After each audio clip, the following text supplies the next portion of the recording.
Alright, ladies and gentlemen, welcome to Abenyamonge Media for today's stories and detailed analysis from Kenya and all the four corners of the world.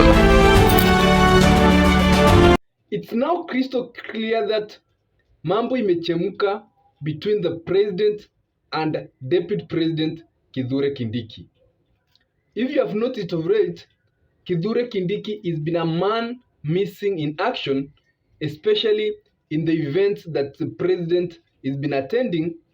Lastly, the event that the president gave a New Year speech from the Kisii State launch, where Kithure Kindiki was still missing. And inasemekana kuwa that Kithure Kindiki had done an interview with TV stations, if you remember very well, some time back. It's not very long time ago. And he was asked about Rigathi Gachagua, who he had inherited his office. And the statement he gave never went very well with some people in government. This is what Kithure Kindiki had to say about Rigathi Gachagua. But of course, if you're watching this channel, kumbuka kusubscribe na pia like this video. That's the way you promote the channel and you promote this video to go to a wider people.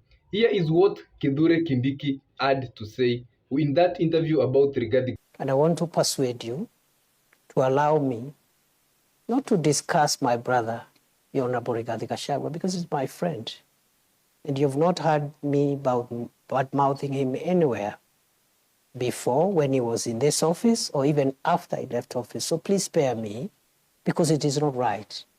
It is wrong to start comparing myself with the predecessor or someone who occupied this office now or in the past. This interview never sounded very comfortable to a lot of people. And when after that interview, a close friend or a close ally in government, who is said to be the one organizing a lot of things in government, asked Kithure Kindiki to go and popularize SHA in the Mount Kenya region. SHA is the new hospital insurance fund that is been going on, and a lot of Kenyans have been having issues. He was asked to go and popularize it in the Mount Kenya region. And number two, to go and popularize president's name or agendas in the Mount Kenya region. Something that the great or the good professor never found very comfortable. Number one, the reasons that Kithure Kindiki felt that this thing was not comfortable. Remember, there's a time Kithure Kindiki sent a condolence note to some funeral in the Mount Kenya region, and people could not even listen to that condolence message. Kithure Kindiki understands very well that the Mount Kenya region is not very comfortable or very happy with the current government, and if he goes to the Mount Kenya region and starts talking bad about Rigathi Gachagua, then things or the ground would not receive him very well. Another issue that Kithure Kindiki is not very comfortable with is the abductions that are ongoing. The abductions that are ongoing are abductions that Kithure Kindiki has been asking, am I going to defend the agendas in the in the Mount Kenya region where these things are happening? What am I going to tell our people? We have seen a lot of people from the Mount Kenya region come out to ask about these abductions and asking where their children are. And I've always told you that in politics, it's all about a matter of interest. Kithure Kindiki was instituted in that office to ensure that first, he popularized the agendas of William Ruto. Remember on the inauguration ceremony, President Ruto said he had been missing somebody who was going to talk about the things government is doing. And he felt that Kithure Kindiki was going to talk about them.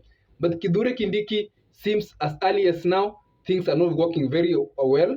He feels not comfortable about some things he's being asked. And you remember that most professors are people independent in mind.